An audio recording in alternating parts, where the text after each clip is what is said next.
Ocean gate की Titan submarine ने अपनी यात्रा कनाडा के सेंट जॉन पोर्ट से शुरू की।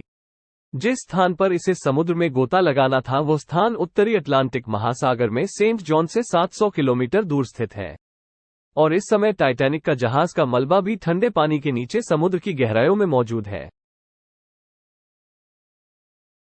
यात्रा शनिवार 17 जून 2023 को शुरू हुई और योजना के अनुसार अगले दिन रविवार सुबह 8 बजे टाइटन को पानी में उतारा जाना था। यहां आपको बता दें कि गोता लगाने से पहले टाइटन में एक समस्या देखी गई थी, लेकिन इसके बावजूद इसे जोखिम में डालकर समुद्र में उतारा गया।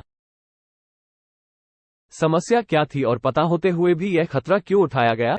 इस यात्रा में एक्शन एविएशन के संस्थापक हॉनेश हॉर्डिंग समेत कुल 5 लोग मौजूद थे। उन्होंने जेफ बेजोस के साथ अंतरिक्ष की यात्रा भी की थी। सूची में दूसरे स्थान पर स्टॉकटन रश थे, जो ओशन गेट के सीईओ भी थे। यह अमेरिकी कंपनी समुद्री पर्यटन के लिए सबमर्सिबल उपलब्ध कराती है। सूची में तीसरे स्थान पर 77 वर्षीय पॉल हेनरी थे, जिन्होंने पहले टाइटैनिक का दौरा किया था। वो जहाजों के मलबे का विशेषज्ञ था और टाइटैनिक के बिखरे हुए हिस्सों से अच्छी तरह परिचित था। और अंत में Pakistani business tycoon prince Dawood अपने बेटे सुलेमान के साथ इस पनडुब्बी का हिस्सा थे। 17 जून को डाइविंग से पहले हॉनेश हॉर्डिंग ने अपनी आखिरी पोस्ट इंटरनेट पर पोस्ट की थी। उन्होंने कहा कि अत्यधिक ठंड के कारण उनकी गोता लगाने में देरी हुई। कल सुबह जब मौसम कुछ देर के लिए बेहतर होगा, हम गोता लगाएंगे।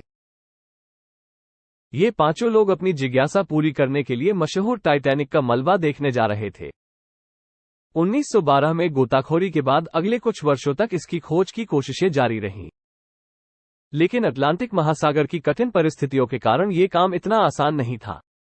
फिर 1985 में आखिरकार समुद्र तल पर आरएमएस टाइटैनिक का मलबा मिल गया। टाइटैनिक अपने पीछे इतने सारे सवाल छोड़ गया था कि उनके जवाब ढूंढने का समय आ गया था। दर्जनों अभियानों की व्यवस्था की गई, जिसमें विभिन्न देशों के विशेषज्ञों और शोधकर्ताओं ने टाइटैनिक जहाज को नष्ट कर दिया। कनाडाई फिल्म निर्माता जेम्स कैमरून ने 1995 में दर्जनों बार टाइटैनिक के मलबे का दौरा किया, और फिर 1997 में टाइटैनिक फिल्म रिलीज हुई। जहां तक टाइटैनिक फिल्म की सफलता की बात है तो इसने इतना शोर मचाया कि अब टाइटैनिक के मलबे को देखना लाखों लोगों का सपना बन गया। इसका मतलब यह है कि यह काम केवल शोध के उद्देश्य तक ही सीमित नहीं है, बल्कि पर्यटक भी जहाज दुर्घटना स्थल पर जाने लगे हैं। ऐसा कहा जाता है कि समुद्र की गहराई तक जाना अंतरिक्ष में जाने से भी ज्यादा कठिन है, और इसका सबसे बड़ा कारण है पानी का दबाव। टाइटैनिक जहाज का मलबा समुद्र तल से 4,000 मीटर नीचे है।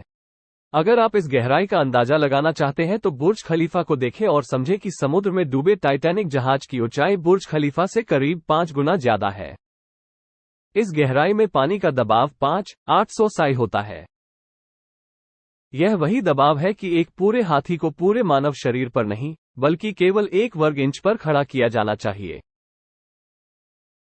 तो अब आप अंदाजा लगा सकते हैं कि एक पनडुब्बी में कितने वर्ग इंच होंगे और उस पर कितना दबाव पड़ेगा।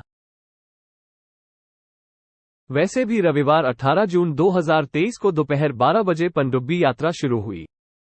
आमतौर पर टाइटैनिक तक पहुंचने में 2 घंटे का समय लगता है, लेकिन 1 घंटे 45 मिनट के बाद ऊपर इंतजार कर रहे मदरशिप पोलर प्रिंस का पनडुब्बी से संपर्क टूट गया। अगर टाइटैनिक तक पहुंचने में 2 घंटे लगे तो संपर्क से सिर्फ 15 मिनट पहले, इसका मतलब है कि पनडुब्बी टाइटैनिक के बहुत करीब पहुंच गई होगी। समुद्र की इतनी गहराई में सूर्य के प्रकाश का पहुंचना नामुमकिन है, और यहां हर समय घोर अंधकार रहता है। इतनी गहराई पर वायरलेस सिग्नल का टूटना सामान्य बात है, इसलिए पहले तो इसे ज्यादा गंभीरता से नहीं लिया गया। ये पूरी यात्रा कुल 7 घंटे की थी। उन्हें रात 12 बजे से शाम 7 बजे तक वापस लौटना था, लेकिन जब शाम 7 बजे तक टाइटन से उसका संपर्क नहीं हुआ और न ही वह वापस लौटा तो ऊपर मदरशिप में मौजूद क्रू के पसीने छूटने लगे।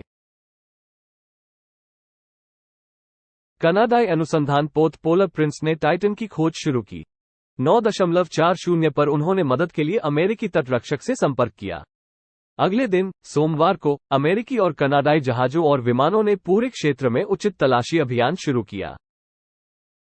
उन्होंने न केवल समुद्र की सतह की खोज की, बल्कि सोनार स्कैनिंग की मदद से पानी की भी खोज की।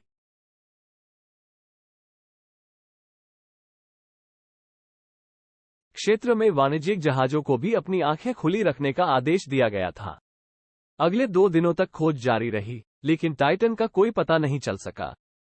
लेकिन फिर उम्मीद की एक किरण दिखी। बुधवार 21 जून को सुबह 6 बजे सर्च टीम को पानी की गहराई से कुछ आवाजें सुनाई दी। इन आवाजों को पानी के अंदर लगे राडार की मदद से सुना गया। तुरंत आरओवी को आवाज की दिशा में भेजा गया, लेकिन इस बार भी टाइटन की कोई खबर नहीं मिली। अब टाइटन को हमेशा के लिए खोने का डर बढ़ता जा रहा था, क्योंकि पनडुब्बी में ऑक्सीजन केवल 96 घंटे या 4 दिन ही थी, और इस समय तक 4 में से 3 दिन बीत चुके थे। लेकिन अमेरिका, कनाडा और फ्रांस की खोजी टीमों ने उम्मीद नहीं खोई। गुरुवार 22 जून को दोपहर में आरओवी को टाइटैनिक के मलबे पर भेजा गया। वहां जो दिखा वो वाकई दिल दहला देने वाला मंजर था। दोपहर 3:48 बजे आरओवी, जो टाइटैनिक के मलबे के पास पहुंच चुका था, ने टाइटैनिक से केवल 1600 फीट की दूरी पर टाइटन के गुंबद का एक हिस्सा देखा। जिस टाइटैनिक का मलबा देखने गए थे, अब उसका मलबा पूरी दुनिया में सुर्खियां बन गया। इसका मतलब सिर्फ इतना है कि पनडुब्बी पानी का दबाव नहीं झेल पाई और समुद्र की गहराइयों में समा गई। इस खबर से पूरी दुनिया में हड़कंप मच गया। ओशियन गेट की सुरक्षा को लेकर कई सवाल उठे थे। ओशियन गेट के सीईओ स्टॉकटन रश, जो खुद इस घटना में अपनी जान गंवा चुके हैं, ने 2021 में कहा था कि उन्हें पता है कि टाइटन बनाते समय उन्होंने कुछ नियम तोड़े हैं, क्योंकि उन्होंने टाइटन को स्टील से नहीं, बल्कि एविएशन ग्रेड कार्बन फाइबर से बनाया है। लेकिन वो इस इंडस्ट्री में कुछ नए इनोवेशन करना चाहते थे, तभी कार्बन फाइबर को स्टील से बदल दिया गया। लॉन्च से पहले पहली बार टाइटन का परीक्षण 5000 से 10,000 psi के दबाव पर किया गया, जिसमें ये पास हो गया। लेकिन विशेषज्ञों का मानना है कि समुद्र में पनडुब्बी पर हजारों तरह की ताकतें पड़ती हैं, जिसमें दबाव ही नहीं बल्कि पानी का बहाव भी होता है, जो लहरों के कारण होता है। इसके अलावा अंधेरे के कारण ये भी संभव है कि कोई भारी पत्थर या समुद्री जीव पनडुब्बी से टकरा जाए। जो भी हो, टाइटन के विनाश का एक कारण उसके कार्बन फाइबर का घोल था, लेकिन दूसरा कारण ये था कि इसमें पहले से ही दरारें मौजूद थी। जी हां, 2019 में टाइटन सबमरीन ने कार्ल स्टेनली नाम के एक बिजनेसमैन को भी अपनी चपेट में ले लिया, और उस समय भी उसका संचालन ओशियन गेट के सीईओ द्वारा किया जा रहा था। कार्ल ने बताया कि उस सफर के दौरान जब वह नीचे जा रहे थे तो उन्हें टाइटन के शरीर से चटकने की आवाज सुनाई दी। एक बिंदु पर, मैं वास्तव में तेज होती दरार की आवाज से पनडुब्बी को गहरे पानी की ओर ले जाने में भी सक्षम था। उस समय उन्होंने इस आवाज पर ज्यादा ध्यान नहीं दिया, क्योंकि उन्हें ओशियन गेट के सीईओ पर पूरा भरोसा था, जिन्होंने इस पनडुब्बी को खुद डिजाइन किया था। लेकिन इस घटना के बाद उन्होंने CNN को बताया कि शायद वह आवाज एक चेतावनी थी कि टाइटन का शरीर पानी का दबाव सहन नहीं कर पा रहा है। अगर ये सच है तो इसमें कोई शक नहीं कि टाइटन के शरीर में दरारें पड़नी शुरू हो चुकी थी। 2018 में ओशियन गेट के एक कार्यकारी ने टाइटन के कार्बन फाइबर बॉडी के खिलाफ आवाज उठाई। उन्होंने कहा कि पनडुब्बी में विस्फोट होने से कुछ मिलीसेकंड पहले ही इस समस्या का पता चल जाएगा। और ठीक ऐसा ही हुआ। टाइटन में जितनी गहराई में विस्फोट हुआ है, विशेषज्ञों का कहना है कि उसे विस्फोट करने में केवल 0.3 सेकंड का समय लगेगा। आपकी प्रेमपूर्ण टिप्पणियों के लिए बहुत बहुत धन्यवाद।